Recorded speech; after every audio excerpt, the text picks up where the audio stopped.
네, 큰 박수로 네, 강사님 맞이해주시기 바랍니다.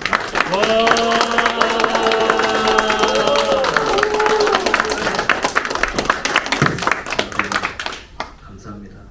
뭔가 꼭 짜고 한 듯한 네. 그런 리액션 감사드리고, 사실 오늘 제가 이 장현교회학교를 앞두고 좀 걱정을 많이 했습니다. 왜냐면 또 사실 저희도 아주 건강한 세박교회죠. 그래서 이제 또 함께 진행되고 있는 교육들이 많아요, 같은 시간에. 그래가지고 제가 스스로 이제 오늘 최민성 장로님과도 이야기 나눌 때, 장로님 오늘 장현교회학교가 장현교회 과외가 될 것 같습니다 라는 생각을 했는데, 또 이렇게 앞에 나와보니 또 많은 분들 와주셔서 감사드리고, 또 교육이 있는 줄 알매도 제가 오늘 푸른이부 선생님들께 사실 말씀을 안 드렸어요. 왜냐면은 좀 뭐랄까요, 제가 이제 세박교회에서 이제 횟수로 7년째 이제 함께하고 있는데 너무 가족 같잖아요. 그래서 가족 앞에서 뭔가 한다는 게 좀 쑥스럽잖아요. 네, 그래서 네, 말씀을 안 드렸는데 또 이렇게 또 와주시고 또 기계적인 박수와 환호 보내주셔서 네, 감사드립니다. 어쨌든 오늘 좋은 자리인 것 같습니다. 아까 또 몇몇 분께서 이야기해 주셨는데 주중에 하는 교육에는 간식이 없다는 이야기를 또 해주셔서요. 그리고 또 맛있는 간식도 있고 또 이렇게 귀한 시간 함께 나눌 수 있어서 감사드리는데, 제가 조금은 긴장이 된 것 같아요. 그래서 설교할 때처럼 좀 시작을 하고 싶은데 우리 옆 사람과 이렇게 인사하겠습니다. 잘 오셨습니다. 잘 오셨습니다. 네, 그리고 한 번 더 할까요? 오늘 네, 한 번 더 인사하겠습니다. 오늘 빠져듭시다. 네, 그림과 묵상에 또 빠져들었으면 좋겠고, 지난 앞에서도 소개해 주셨던 것처럼 지난 장현교회학교에서 이제 여러분들과 처음으로 그림과 이제 또 성서라는 주제를 가지고 이제 함께 나눴는데 시간이 정말 빠르더라고요. 앞에서 이제 고영민 집사님께서도 또 이야기를 해주셨는데 저도 작년인 줄 알았거든요.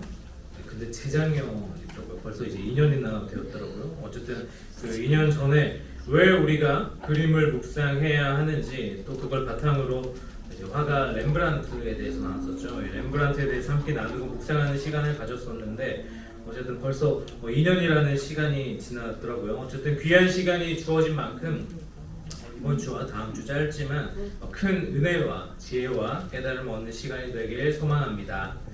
네, 2년 만에 하는 만큼 2년 전 첫 시간에 나왔던 대체 왜 그림인가, 하필 왜 그림인가 라는 주제였는데, 대체 왜 그림으로 묵상을 하는가에 대해서 잠깐 돌아보면 좋을 것 같은데, 오늘 우리가 나눌 이제 화가죠. 작가는 밀레입니다.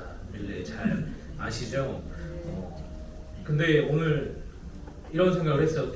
이번 장현교회학교 어떤 것들을 주제로 나눌까 고민했는데, 지난주에 이제 담임 목사님께서 예배 시간에 광고 시간에, 안 그래도 광고가 많은데 굉장히 큰 시간을 들여서 우리 장명훈 목사님 아시죠? 코로나 시절에 막 재밌는 이제 그림과 묵상 영상으로 막 조회수를 가장 높게 올렸는데, 그때를 기억하시면 다시 좋을 것 같다, 많이 참석해달라고 했는데, 그래서 그때 주제로 한번 나눠야 되나라는 생각을 가지고 오늘 또 밀레로 정했습니다. 밀레 모두가 잘 아실 겁니다. 우리가 잘 아는 것처럼 이따가 또 나누겠지만 이 만종이죠. 네, 만종이라는 작품으로 우리 굉장히 잘 알려진 사랑받는 작가입니다. 그런데 이런 생각이 들 수도 있을 것 같아요. 아니, 그 성화하면 모를까? 어떤 성경의 이야기가 담겨진 성화하면 모를까? 누가 봐도 성화는 아닌데 이런 걸로 묵상을 하는 게 맞나? 네, 할 수 있나? 해도 되나? 라는 의문이 듭니다.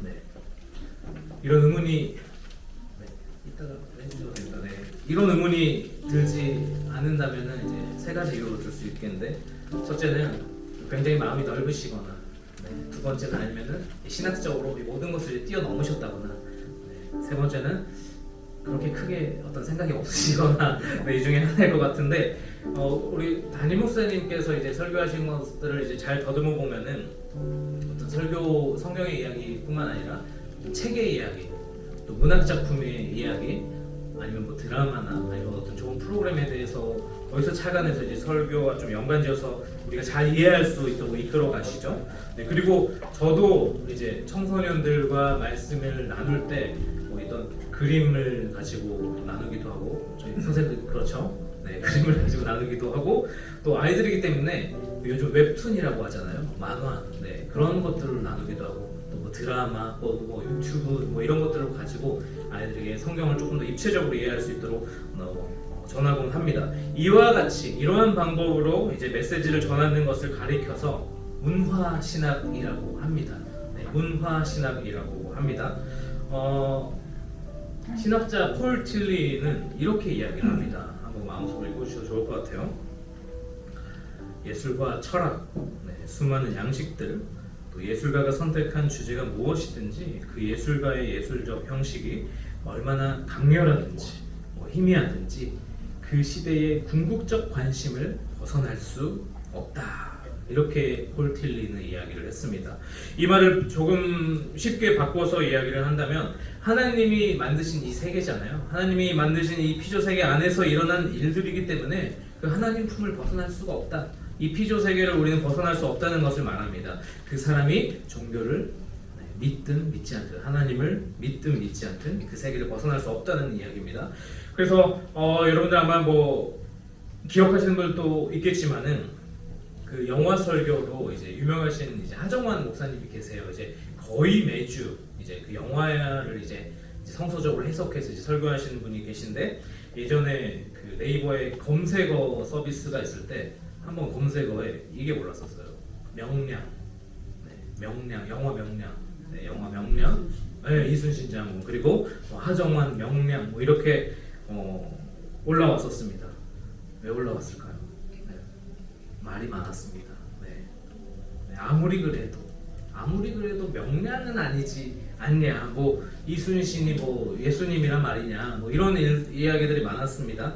물론 자세히 보지도 않고 이제 뭐 이런 말들이 많았는데 굉장히 은혜가 됩니다. 한번 유튜브나 검색해 보시면 아직도 나와요. 그냥 하정환 명량 치면은 나오거든요. 한번 나중에 보시면 좋을 것 같고. 네, 어쨌든 이 영화 명량 뭐 이순신 장군의 이야기죠. 영화 명량 우리 교회와 전혀 상관없지만 저희가 이 시대를 살아가고 또 이 시대를 고민하는 사람들이 만든 영화이기 때문에 그 안에서 이제 하나님의 메시지를 발견하는 것입니다. 이것이 문화 신학입니다. 또 다르게 말하면 하나님의 메시지를 발견할 수 있는 그 역량, 그 영성이 문화 신학입니다. 좀 이해가 되시죠? 네. 그렇다면 영화도 있고 음악도 있고 조각도 있잖아요. 조각도 있고 뭐 건축물도 있을 텐데 제가 여러분들과 그림을 나누는 이유는 무엇일까요? 네. 바로 이 시대의 지금 이 시대의 사진과 같기 때문입니다. 200년 혹은 300년 더 멀리는 500년 후에 이 시대를 나타내주는 사진이 뭐가 있을까요? 대표적인 사진. 네. 물론 영상이 있겠지만 사진만 남는다고 했을 때 전 세계로 이제 범위를 하면은 이제 너무 넓으니까 우리 대한민국으로 생각해 보았습니다. 근데 이제 제가 이 시점에 강의를 하기 때문에 이 사진이 좀 가장 강력할 것 같다는 좀 생각이 들었습니다. 네, 이 시대를 알려주는 대표적인 사진만 봐도 좀 뭐라고 하는지 좀 이제 우리가 읽어지죠. 네, 우리나라의 역사로 따지면은 2025년, 2024년에 굉장히 이제 큰 사건이 있었던 것으로 기록되고 훗날 이 사진이 이 시대를 설명해주는 자료가 될 것 같다는 생각이 듭니다. 움직이지 않는 사진 혹은 그림이지만 우리는 내용을 알고 있기 때문에 거기에 대한 생각을 하게 되고 또한 가치 판단을 하게 됩니다. 그래서 미술 비평가 존 러스키는 이렇게 이야기했습니다. 위대한 국가는 자서전을 3권으로 나눠 쓴다. 한 권은 글, 이제 기록물이 되겠죠. 네, 조선 왕조실록과 같은 한 권은 글, 또 한 권은 행동, 전쟁과 같은 것입니다. 네, 행동, 또 한 권은 미술이다. 어느 한 권도 나머지 2권을 먼저 읽지 않고서는 이해할 수 없지만 그래도 그중 미술이 가장 믿을만하다. 이렇게 이야기했습니다. 왜일까요? 네. 미술은 우리가 방금 봤던 것처럼 시대를 나타내주는, 시대를 읽게 해주는 그림, 이 사진과 같은 것이기 때문입니다. 때문에 그림을 통해서 그 시대를 읽을 수가 우리가 있는 것이죠. 이것을 한 가지 예를 통해서 보면 좋을 것 같은데 너무나도 잘 아시죠? 레오나르도 다빈치의 최후의 만찬입니다. 무슨 내용인지 말씀 안 드려도 될 것 같은데 우리 음악과 함께 우리 잠깐 감상하겠습니다. 잠깐 잠깐 보실까요? 그리고 이제 제가 하는 시간은 항상 그렇습니다만은 자유롭게 좀 어깨도 푸시고 졸릴 시간이잖아요. 그림 조용히 묵상하시면 좋겠고 가장 그림 볼 때 중요한 게 이제 자세히 보기입니다. 자세히 보기. 처음에는 그림이 전체적으로 우리에게 주는 인상을 또 보고 또 뭐 빛은 또 어떻게 돼 있는지 또 사람은 어떤 식으로 그려졌는지 또 구석구석 한번 살펴보면은 또 재미난 것들을 발견할 수 있으니까 한번 자세히 보는 연습을 해보면 좋을 것 같습니다.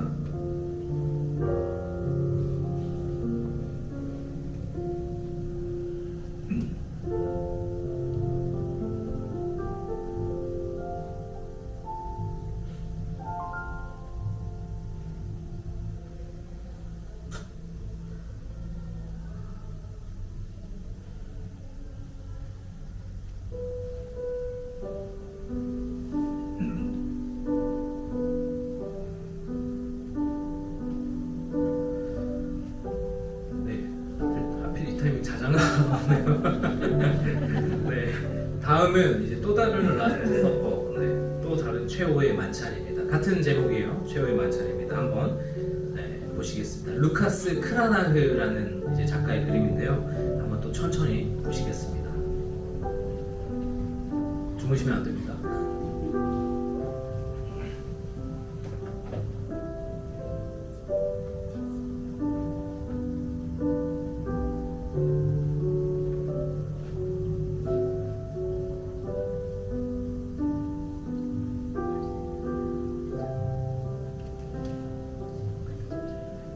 서로 이야기를 나누셔도 좋고요.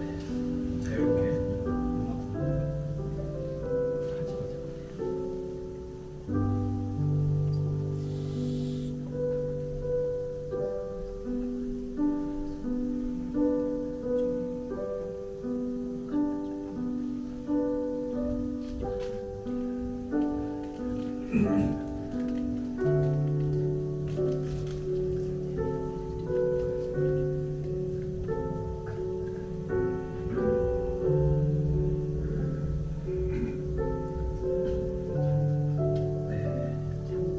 더 자유롭게 이야기 나누셔도 좋습니다.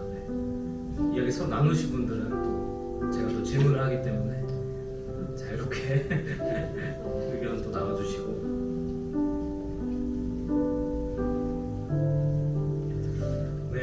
어떠신가요? 확실한 뭐 차이가 있죠. 누가 봐도 이전 다빈치의 그림과 크라나의 그림이 차이가 있습니다. 가장 큰 차이가 뭐죠?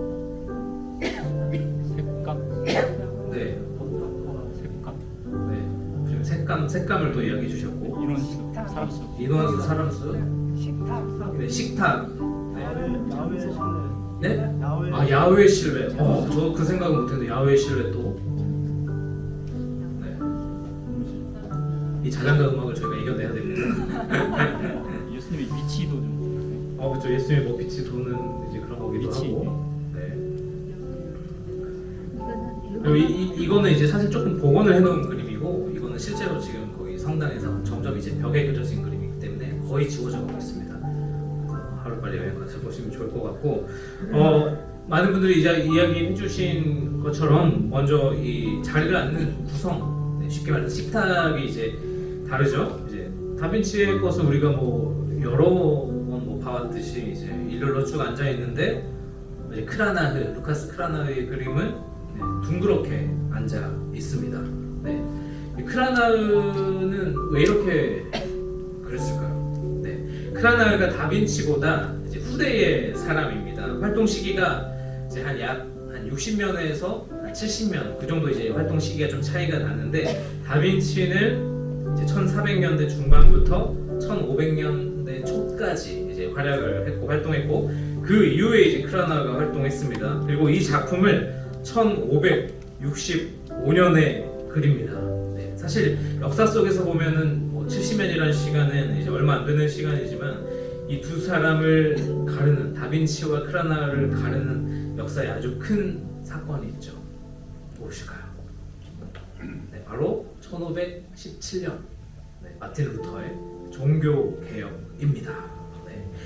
잘 알고 있죠. 이 마틴 루터가 당시 이제 교회를 비판하면서 비텐베르크 성당에 95개조의 반박문, 이건 이러해서 잘못됐습니다. 이건 성경과 옳지 않습니다. 이건 또 이렇게 돼서 옳지 않습니다. 이거 고쳐야 됩니다. 이런 반박문 95개의 반박문을 이제 붙이면 이제 개혁에 이제 불씨가 붙었는데, 우리가 잘 알다시피 이 이후로 이제 또 차근차근, 또 하지만 아주 급격하게 많은 것들이 이제 달라집니다.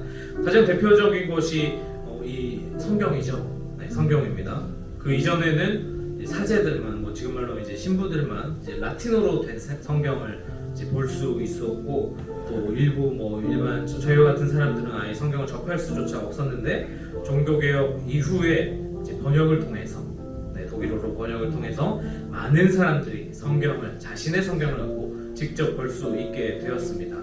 또한 성경에 대한 차이가 있으니까 또 하나님에 대한 차이가 있었죠. 교황 시절에는 하나님은 벌 주시는 분, 무서운 분이시죠. 율법을 지켜가면서 어떻게든 내 죄를 용서받아야 하고, 심지어 또 면죄부 할 때는 어땠죠?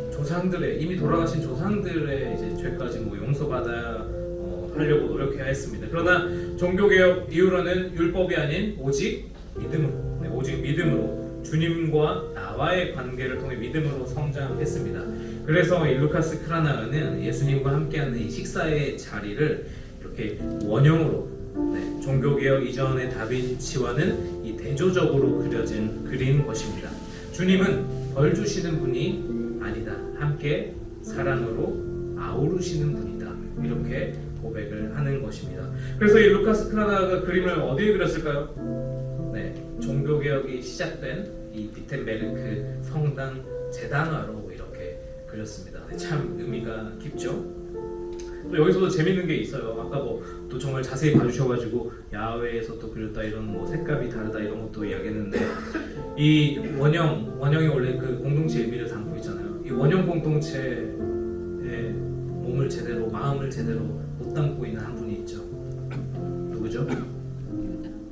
가룟 유다인데 이 한 발을 빼고 있습니다. 공동체에서, 이 식탁에서 발을 이제 빼고 있어요. 이제 몸도 살짝 풀어져 있죠. 그리고 이 손에는 그 돈을 이제 주머니에 이제 들고 있습니다. 이런 식으로 또 재밌게 또 그림을 그리겠습니다. 자, 이처럼 그림은 그 시대를 나타내 주는 것은 물론이고, 또 이것을 넘어서 작가의 고백이 담겨 있기 때문에 그림을 통해서 여러분들과 함께하는 것입니다. 이것을 우리가 기억하면서 오늘 밀레의 작품을 통해서 우리가 큰 은혜를 받기 원하는데요. 밀레는 이제 프랑스 출생으로, 플레잉을 하면 저랑 성이 같아요. 장 프랑스와 밀레입니다. 준비하면서도 제가 이런 반응일 줄 알았습니다. 장 프랑스와 밀레입니다. 밀레는 이제 19세기에 이제 활동한 사람인데요. 정확히 이제 나와 있는 것처럼 1814년부터 1875년까지 이제 활동하는데, 역시나 우리 문화신학에서 이제 방금 나눴던 것처럼 이 시기가 중요합니다. 왜냐하면 밀레가 이제 프랑스 출생이잖아요. 세계에 큰 변화를 일으킨 프랑스 시민혁명. 프랑스 시민혁명이 바로 1789년에 일어납니다. 그래서 즉 밀레가 활동한 시기는 프랑스 시민혁명 직후에 이제 격변기의 시대라는 거죠. 많은 것들이 바뀌고 또 서로 오가는 그 시대에 함께 활동했다는 거죠. 이걸 잘 기억해 주셨으면 좋겠습니다. 밀레는 잘 알고 있죠. 어떤 화가일까요? 작가들마다 약간 좀 그림 스타일이 좀 특성이 있잖아요. 보통은 이렇게 밀레를 좀 표현을 합니다. 어떤 그 숭고함과 아름다움의 이제 대명사로 밀레를 불리우는데, 한 작품 한 4-5점 우리 함께 볼 텐데, 또 천천히 동일하게 또 감상하겠습니다.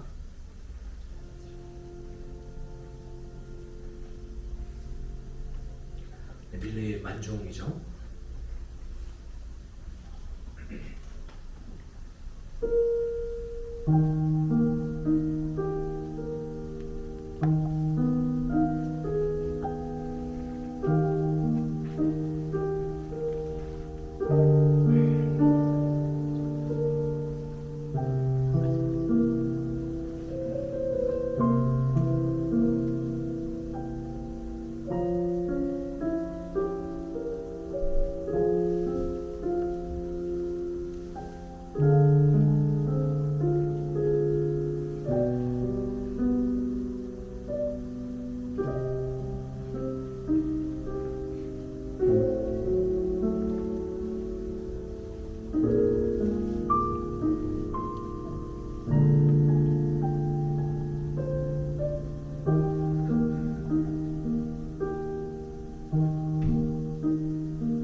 대답 주는 여인들입니다. 마찬가지로 또 자세히 또 천천히 한번 감상하시기 바랍니다.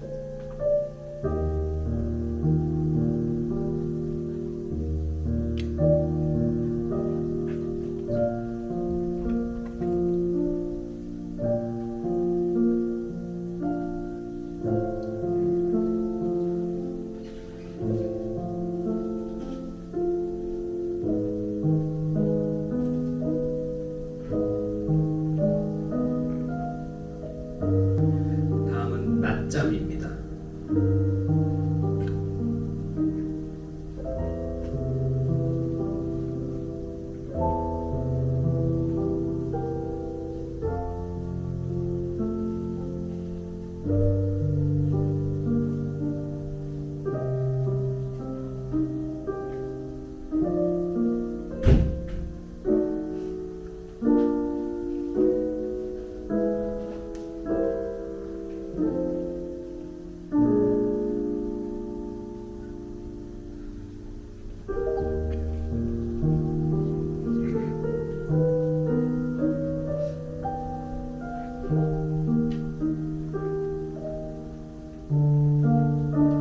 다음은 감자 파종입니다.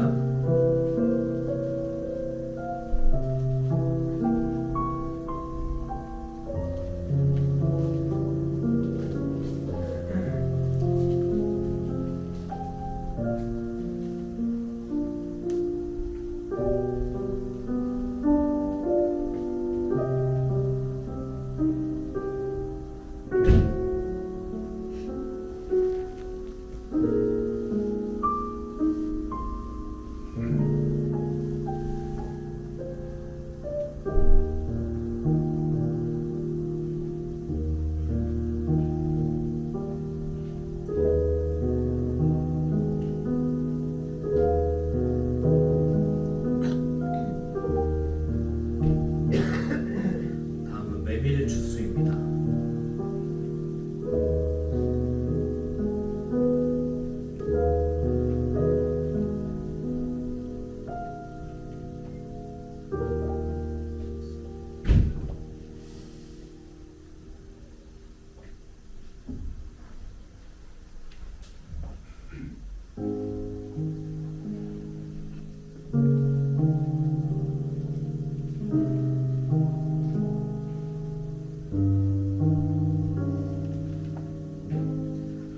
네, 뭐 다 자세히 보셨을까요?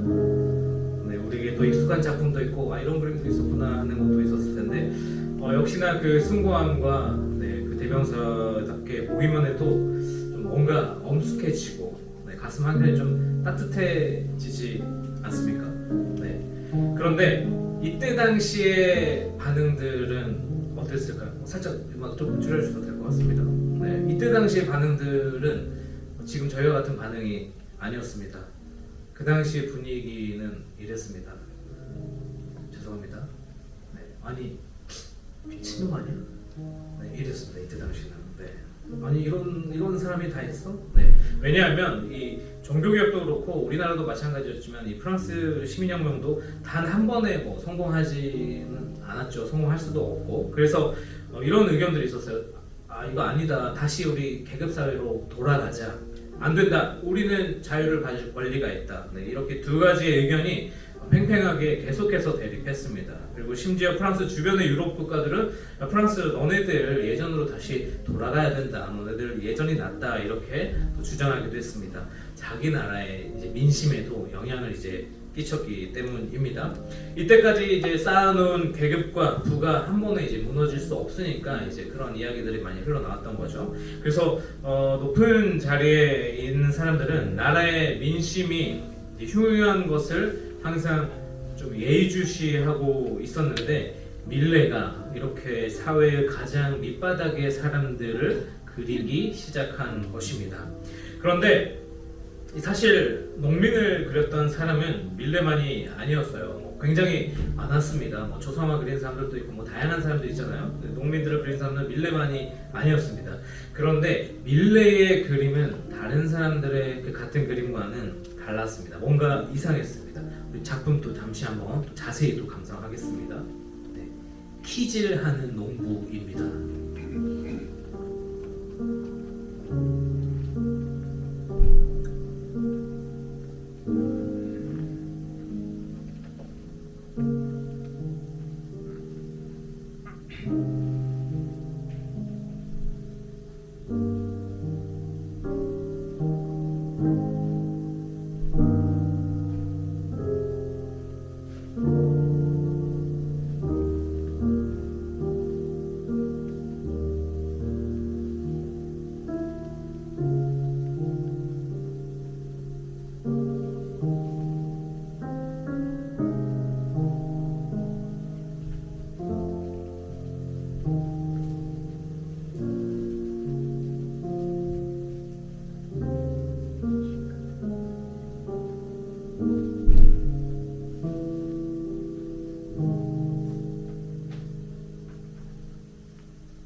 다음은 빵 굽는 여인입니다.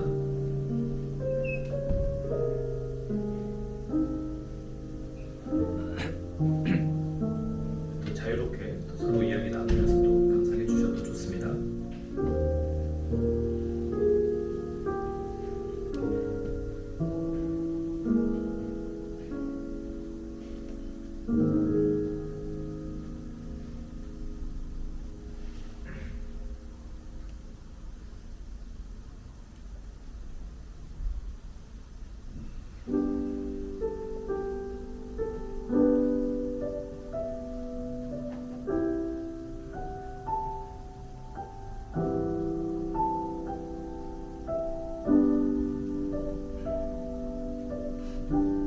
다음은 씨 뿌리는 사람입니다. 씨 뿌리는 사람입니다.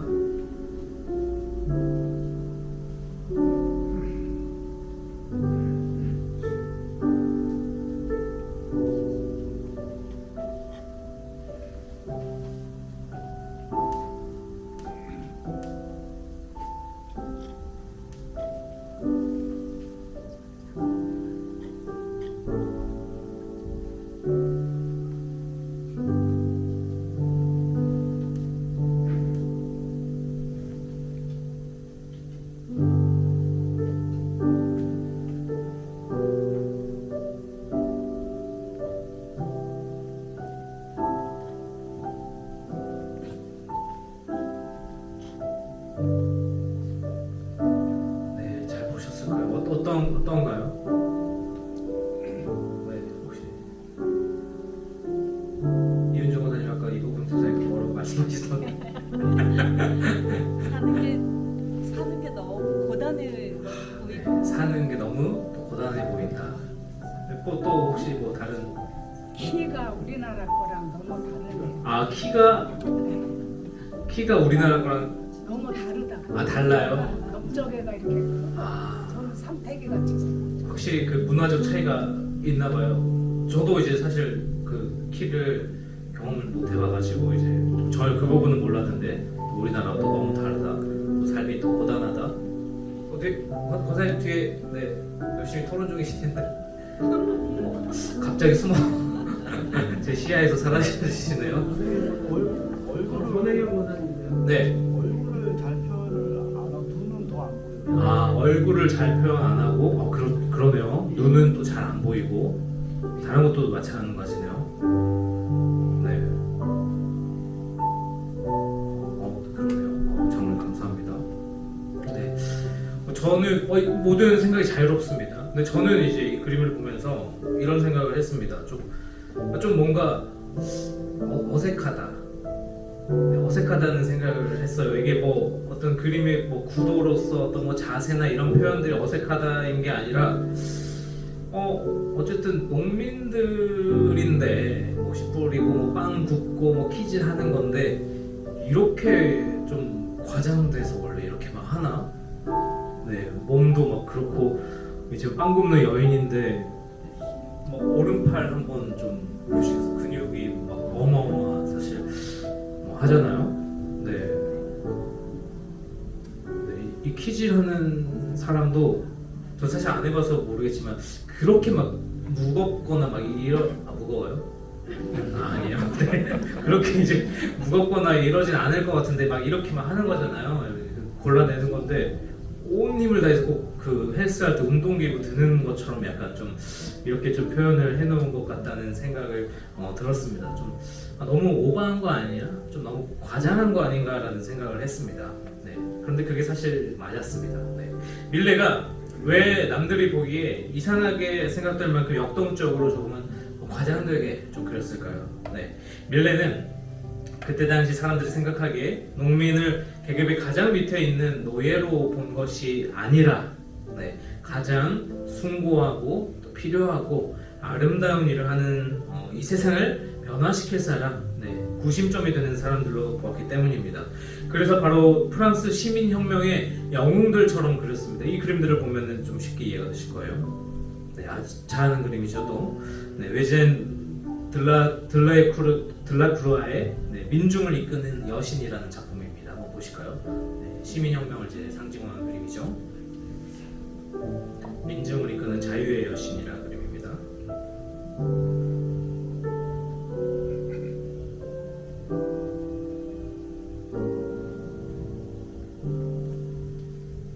이 사람들도 몇 면도 다 보셨으면 보면 좋을 것 같습니다.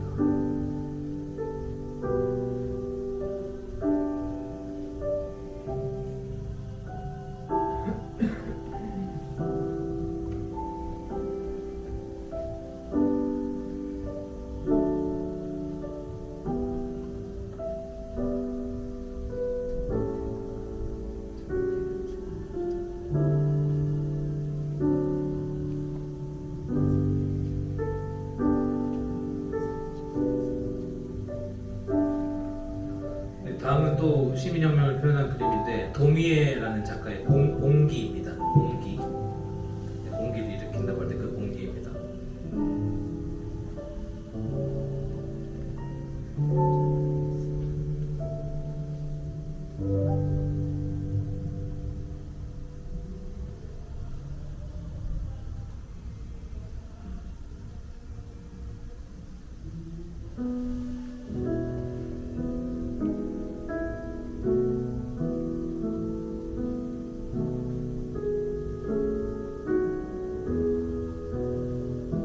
방금 본 두 작품들 모두 이 프랑스 시민혁명을 그린 작품인데요. 이 작품들에 이제 나오는 이 총과 칼을 든 이제 영웅들과 씨를 뿌리는 사람, 아까 또 키질을 하는 사람, 빵 굽는 여인을 비교해 보면 움직임이나 우리에게 주는 힘은 오히려 밀레의 작품이 좀 더 더욱 강력하게 보여집니다. 그래서 이제 밀레의 가장 걸작 중 하나로 표현되는 게 이제 이 씨 뿌리는 사람인데요. 오히려 아까 이 봉기보다도 또 프랑스 시민혁명보다도 더 강력하게, 더 역동적이게, 힘있게 표현되었습니다. 그리고 그때 당시 사람들이 저 정신 나간 거 아니야? 미친 거 아니야? 이렇게 밀레를 향해서 이야기했던 게 밀레는 이 그림들을 어디에 그렸냐면은 대형 캔버스, 굉장히 큰 도화지 그 캔버스에 그림을 그렸는데 대형 캔버스는 원래 이제 어디에 그리냐면은 예를 들어서 저희가 이제 화가라고 생각해 보면은 제가 제 얼굴을 막 크게 그리지는 않을 거잖아요.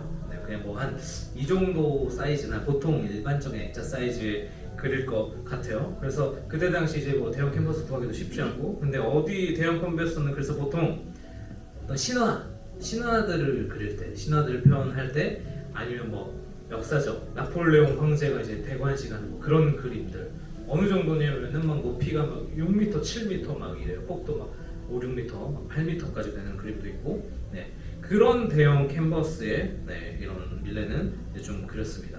그런데 여기에다가 그렇게 그림을 또 농민들을 그려 넣었으니까 논란이 당연히 네, 되었겠죠. 아니 왜 저기다가 그리냐, 신화나 이런 위대한 사람들이 그려야지. 네. 그래서 당시 이 프랑스 이제 고위 사회의 고위 인사들은 밀레를 굉장히 싫어하고 또 눈엣가시로 여겼습니다. 그러나 밀레와 반대로 사랑받는 사람이 있었습니다. 바로 루이 브루통이라는 화가인데요. 네. 밀레와 동시대 사람이에요. 같이 활동했습니다. 아까처럼 차이가 있는 것이 아니라 동시대 사람으로 함께 당연히 이제 프랑스 혁명도 겪고 사회 격변기에 이제 겪었겠죠. 그때 이제 같은 주제로 그림을 그렸습니다. 브루통도 농민을 주제로 그린 이제 쉽게 말해서 농민 화가인데요. 그런데 밀레의 그림과는 사뭇 조금 분위기가 다릅니다. 우리 작품 한번 보겠습니다. 브루통의 저녁이라는 작품입니다. 천천히 한번 보시면 될 것 같아요. 아까 것들 좀 생각해 보면서.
다음은 들판에서의 휴식입니다.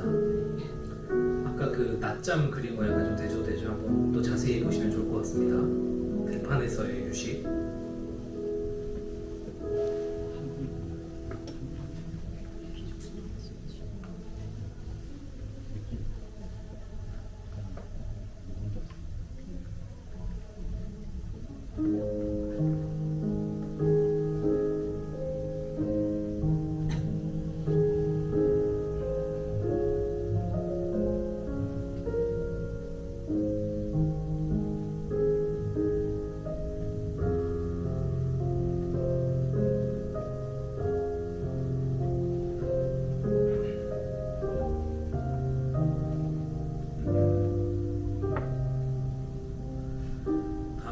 제목이 이브닝 콜인데 이제 뭐 끝났다고 이제 가자라고 이제 외치는 약간 그런 의미인 것 같아요.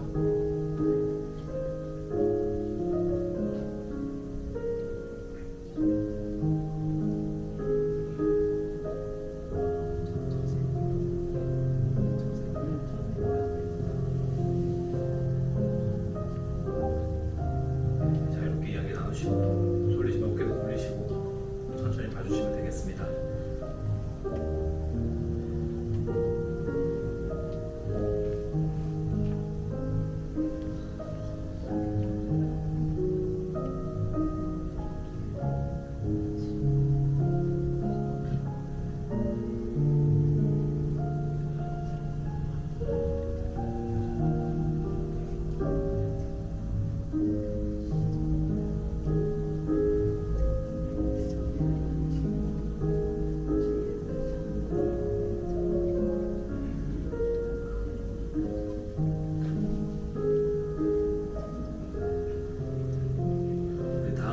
샤또 라그랑주의 이제 포도밭이라는 제목의 그림입니다.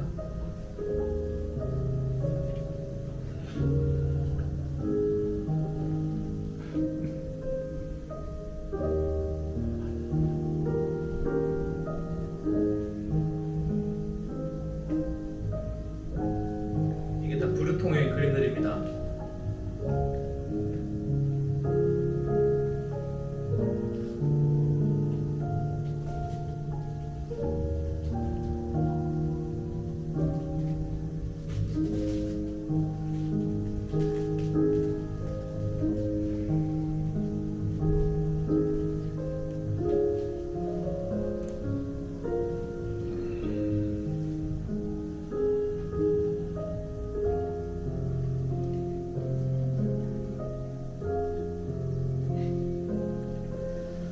네, 잘 보셨나요? 네, 어떠신가요? 딱 봐도 브루통 그림이 좋아 보이네요. 네, 딱 봐도 브루통 그림이 좋았는데 둘 중에 하나를 가질 수 있다면 누구의 그림을? 전 밀레요. 네, 밀레의 그림이 훨씬 비싸죠. 근데 그림을 비교해 놓고 보면은 좀뭐 땀 냄새가 네, 너무 정확한 정말 시적인 표현. 땀 냄새가 박수 한번 듣을까요? 네. 네. 땀 냄새가 네, 안 난다. 네. 이분도 저 뒤에 있는 사람들은 뭐 하시는 거예요? 같이 이제 일하고 작업하고 이제 돌아오고 있는 것 같은데 뭐 그렇게 막 바빠 보이지는 않는 것 같아요. 이 두 분도 둘이서 이야기를 나눈 것 같고 줄 서 있는 거예요? 줄 서 있는 건 아니고 약간 같이 모여 있어서 뭔가를 조금 해. 그럼 왜 모이는 거예요? 이제 제가 농촌 생활을 살짝 안 해봐 이렇게 생겼지만 농촌 생활 안 해봐가지고 어쨌든 신발을 신고 다녔는데 이제 그런 이제 좀 표현을 하려고 이제 이렇게 한 것 같습니다. 네. 저는 이 그림 보면서 그냥 피부가 되게 좋다라는 좀 생각도 했고 아까 그 밀레의 낮잠과는 조금 다른 게 그 낮잠은 진짜 그냥 지쳐 쓰러진 것 같은데 여기는 지금 뭔가 부모님한테 지금 혼나서 나와가지고 토라지 것처럼 그냥 여기서 좀 약간 그런 느낌도 들고 뭐 저는 좀 약간 그랬던 것 같습니다. 또 여기도 역시나 또 이 고운 네, 피부로 네, 땀 냄새도 네, 또 안 나는 것 같고 또 아까 그 팔뚝들과는 좀 비교가 또 되죠. 그리고 이것도 뭐 굉장히 그냥 뭐 약간 뭐 풍성함의 상징이라고 해야 될까요? 약간 뭐 그런 것들을 좀 보여주는 것 같기도 합니다. 어쨌든 그림을 전체적으로 보면은 우리 뭐 다들 차이를 느꼈잖아요. 굉장히 뭐 또 따뜻하고 약간 또 같겠다면 이 그림 훨씬 더 예쁘다고 또 하셨는데 또 여느 신화에 나오는 또 그림들 같기도 합니다. 그리고 또 그런 생각을 했어요. 요즘 뭐 우리나라에 좀 그 귀농용 열풍이 불고 있는데 예전 뭐 7, 80년대에는 포스터들 이렇게 좀 또 있어 보이게 조금 더 막 좀 그리고 그랬잖아요. 그래서 요즘 귀농을 좀 홍보하는 것 같다 이렇게 약간 그런 느낌도 좀 들었습니다. 어쨌든 전체적으로 그림이 사실 뭐 놓고 보면 아름답죠. 네, 예쁘고 아름다운 그림입니다. 정말 또 가슴도 또 따뜻해지고 아름다운 그림인데 누가 봐도 또 평안함을 주는 그림입니다. 그런데 뭐가 문제냐면은 네, 이 당시 실제 이 농촌 생활은 이렇지 않았다는 겁니다. 네, 이렇지 않았다는 겁니다. 먹을 것이 없었어요. 네, 먹을 것이 없었습니다. 네, 또 빚을 다시 져야만 했어요. 빚을 져야만 했고 혁명이 일어났지만 다시 원래대로 이미 여기서는 계급이 또 나뉘었고 또 계급이 정해졌습니다. 이렇게 같은 시기에 그렸는데 이 밀레와 브루통은 또 같은 농촌의 풍경을 가지고 같은 제목으로 그림을 그립니다. 네. 그게 이삭 죽고 돌아오는 여인들입니다. 이삭 죽는 여인들입니다. 같은 그림을 그렸어요. 먼저 브루통의 그림입니다. 한번 보시겠습니다.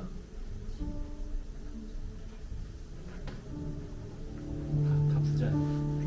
지주죠.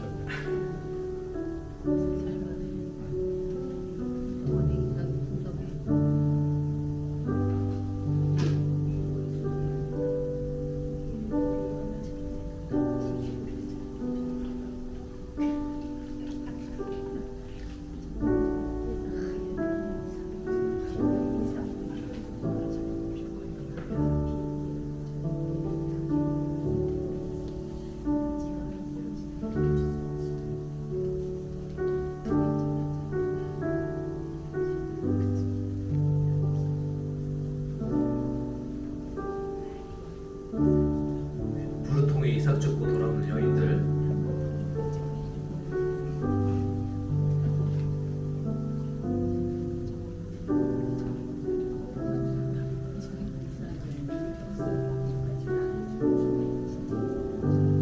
또 밀레도 같은 그림으로 그렸습니다. 우리 잘 알고 있죠? 이삭 죽는 여인들을. 네, 같은 제목입니다.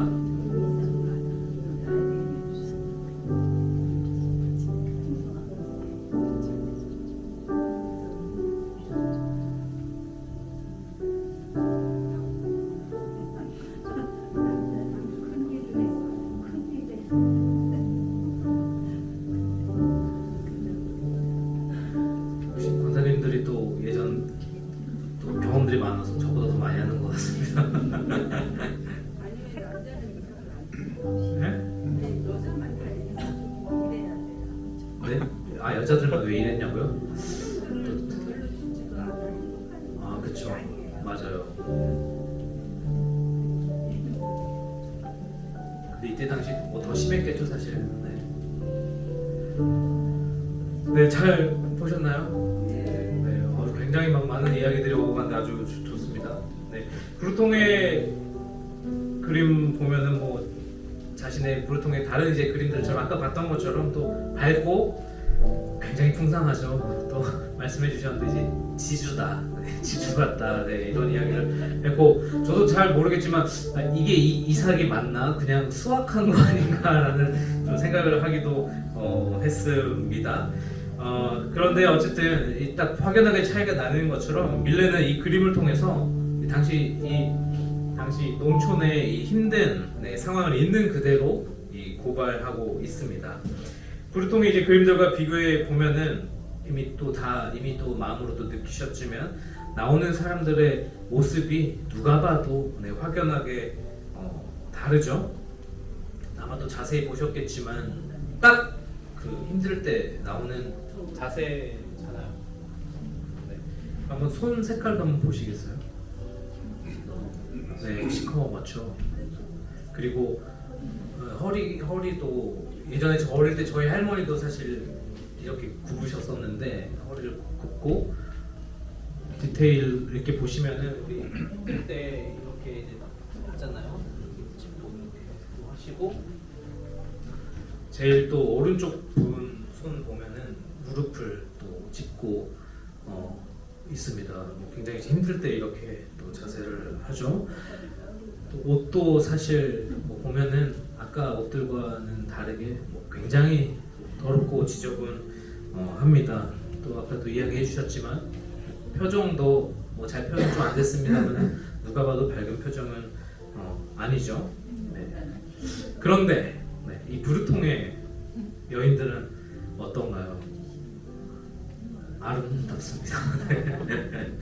아름답고 이 그림을 잘 보면은 가운데에 또 이 여인을 또 하얀 옷을 또 입혀서 이제 주목되게 또 했습니다. 또 그 위에 또 풍성하게 올려서 했는데 여인들 아까 누가 봐도 그 여인들과는 또 다르죠.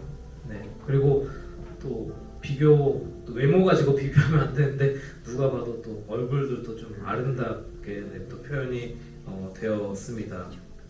그리고 그림에는 이때 형식들이 있잖아요. 예전부터 내려오는 어떤 좀 형식들이 있습니다. 그래서 아름다운 여인을 그릴 때도 어떤 그 명확한 기준이 있었는데 우리 한 번씩 봤을 텐데, 네, 이 밀로의 비너스입니다. 이제 보통 황금 비율이라고 불리우죠. 네, 황금 비율을 불리우고 또 보티첼리의 이제 비너스의 탄생이라는 이제 그림인데 이 그림도 이 비너스를 또 참고했습니다.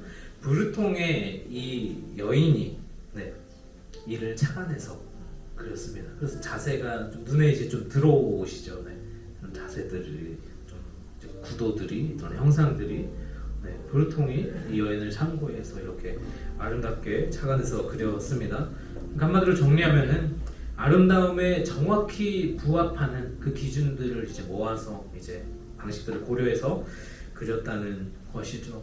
뭐 또 다른 차이가 있다면 또 아까 제가 이야기했지만 뭐 수학한 예전에 근데 이게 그림이 네. 밀레 그림은 우리가 봤을 때 좀 평화롭고 네. 마음의 안정이 이렇게 되는데 네. 이거는 보면은 뭔가 좀 그런 느낌이 안 나요. 아 그래요? 네. 이거는 좀 저는 좀 사진 같고 예쁘셔가지고 마음에 들었는데 평화롭기는 이게 밀레 그림이 더 평화롭고 그럴 수 있죠. 아, 근데 마음이 아마 들어가서 그것이 우리한테까지 느껴지지 않을까라는 생각이 들어요. 어쨌든 아까 이야기했지만 이게 이삭인가? 저 잘 모르지만 어쨌든 수확하는 것 같은데, 네, 이 양의 차이가 있죠. 정말로 풍성합니다. 자신의 몫을 가지고 수확량을 가지고 이제 돌아가는 모습이죠. 그런데 밀레 작품 여인들은 어떻습니까? 제가 봤을 때는 뭘 주울 게 없을 것 같거든요. 네, 보시면은 없을 것 같아요. 뭔가를 그냥 막 긁어야만 될 것 같은 이제 그런 느낌인데. 저는 아무튼 밀레가 농촌 고발이고 브루통은 맞습니다. 농촌 홍보거든요. 정확히 정리해 주셨습니다. 이건 농촌 고발이고 저기는 불통은 농촌 네, 홍보. 네. 죄송해요. 화나신 거 아니죠 지금 약간? 불통에 또 화를 좀 나가셔가지고. 근데 이 또 자세히 보는 우리 또 연습했잖아요. 자세히 보면은 좀 마음 아픈 게 저기 뒤에 멀리 한번 봐보세요. 네. 말 타고 있는 사람. 네 맞아요. 이 앞에서는 굉장히 고단해 보이고 이렇게 손도 이렇게 검은튀튀하고 옷도 정말로 네, 언제 사실 빨았을까라는 생각이 들 정도로 빨 수나 있었을까라는 생각이 드는데 저기 뒤에는 뭐 감시하는 어마어마하게 쌓여져 있고 네, 또 맞습니다. 말씀해 주신 것처럼 또 말을 타고 또 감시하는 사람들 네, 감시하고 있고 멀리서 저기에는 들어가지도 못하고 아주 멀리서 바닥에 뭐 줄게 있을까 싶기도 한데 또 이런 사람들이 있습니다. 네, 아까 정리해 주셨습니다. 그렇습니다. 밀레는 농촌 사회의 모습을 사회 고위층의 눈을 피해 교묘하게 하지만 강렬하게 있는 그대로 고발 네, 했습니다. 하지만 불통은 농촌 사회의 진실을 가린 채 네, 네, 거짓으로 풍요롭고 아름답게 마치 홍보하듯이 네, 그렸습니다. 이 밀레에 대한 재밌는 일화가 있는데 아까 만종 전 세계가 우리 사랑하고 또 우리가 사랑하는 이 만종 이야기를 또 안 하면 좀 섭섭하겠죠. 우리 잠깐 또 볼까요? 네, 잠깐 또 만종 감상하겠습니다.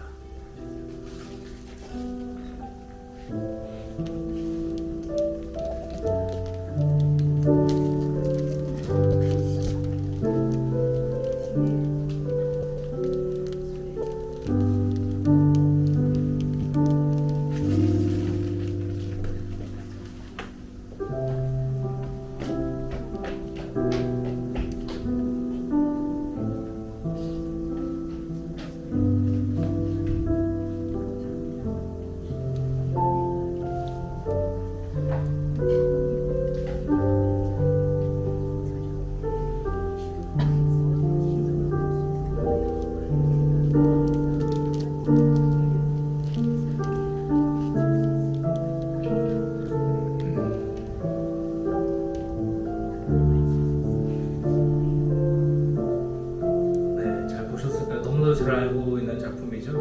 고단한 하루 일과를 마치고 기도하는 부부의 모습입니다. 네, 기도의 부부의 모습이고 또 가난하지만 또 오늘 하루를 살아가게 해주신 하나님께 감사의 기도를 드리고 있습니다. 그리고 이 부부를 축복하는 종소리가 저기 뒤에 멀리 교회가 보이죠. 네, 그래서 이제 제목이 이제 만종인데 그런데 이 밀레의 만종을 보고 한 화가가 이렇게 이야기를 합니다. 그림에서 죽음이 보인다. 네, 그림에서 죽음이 보인다. 네, 살바도르 달리라고 하는 이제 화가인데요. 작년에 이제 작품을 이제 여기 전시를 했었어요. 그래서 여기 세바교회 버스 정류장 막 곳곳에도 이 달리 그림이 걸리기도 했었는데 죽음이 보인다고 이야기를 했습니다. 좀 독특하죠. 미술계의 그 도라이로, 네, 미술계의 도라이로 이제 불리는 사람인데 그저 무시할 수만은 또 없었습니다. 왜냐면 굉장한 또 실력자였어요. 우리에게 또 인테리어 소품으로 한 번쯤은 보셨을 것 같은데 네, 달리의 흐르는 시계입니다. 네, 작품 소품으로도 많이 팔더라고요. 또 이걸 패러디하는 것들도 많이 흘러내리는 것들. 네, 굉장한 실력자였습니다. 이 사람이 얼마나 실력자였냐면은 또 이런 일화가 있습니다. 이제 코카콜라 회장이 이제 친구였는데 이런 고민을 털어놔요. 애들 대상으로 이제 사탕을 만들었는데 이상하게 안 팔린다. 콜라는 잘 팔리는데 뭔가 좀 디자인 좀 해줄 수 없냐라고 하는데 그 식사 자리에서 달리가 이제 바로 냅킨에 그려주는데 그게 바로 추파춥스입니다. 물론 이제 달리가 그때 당시 그린 거에서 조금씩 이제 시간 지나면서 이제 변형은 들었는데 네, 이걸 그렸습니다. 어쨌든 굉장히 실력자죠. 근데 이 달리가 왜 죽음이 보이냐고 했냐면은 이 부부 사이에 놓여 있는 조금 잘 안 보입니다만 여기 네, 보이시죠? 네, 이 부부 사이에 놓여 있는 감자 바구니는 원래 이 갓난 아기의 이 시체라는 겁니다. 달리가 이런 주장을 했어요. 가난 때문에 이 아이에게 온전히 이제 먹이지 못해서 죽게 되어서 마지막에 하나님 앞에 기도를 드리고 묻으러 온 그림이라고 이제 달리는 주장을 했습니다. 그런데 놀랍게도 이 만종 그림이 한번 훼손된 적이 있는데 요즘은 이제 막 그 엑스레이 레이저로 막 분석을 하잖아요. 그래서 어디서부터 스케치를 시작했느냐도 이제 알 수 있는데 엑스레이로 정밀 검사를 하는데 이 네모난 박스, 이 감자 바구니보다 네모난 상자, 관이죠. 네, 네모난 상자가 먼저 그려져 있다는 것이 발견이 되었습니다.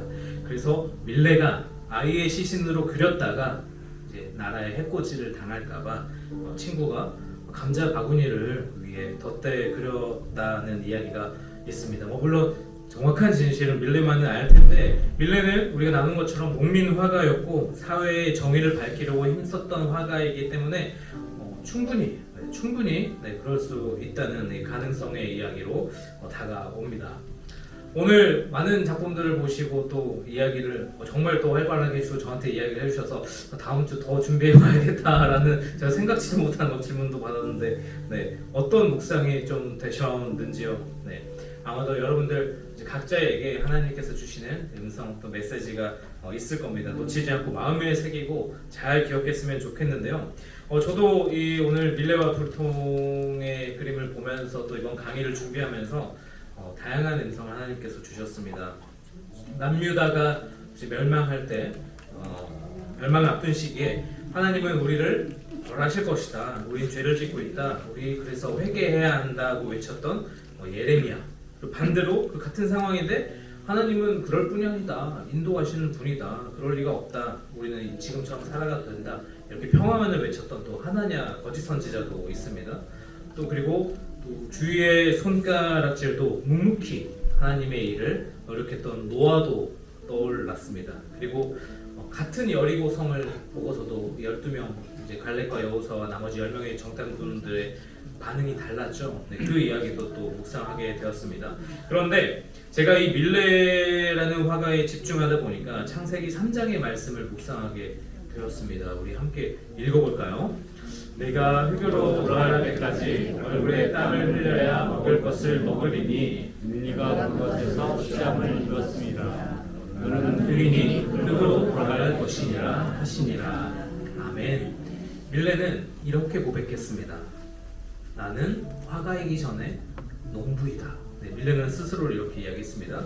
예술가가 되기 위해서는 먼저 인간이 되어야 한다는, 먼저 사람이 되어야 한다는 절대적 밀레의 고백이었습니다.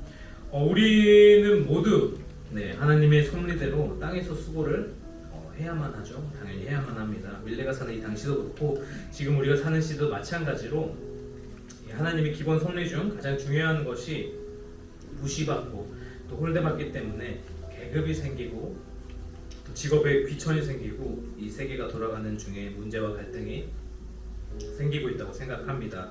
밀레는 이 하나님의 섭리를 가장 일선에서 지키는 이 농민들이 가장 고귀하다고 여겼습니다. 그래서 농민들을 그려 나갔습니다.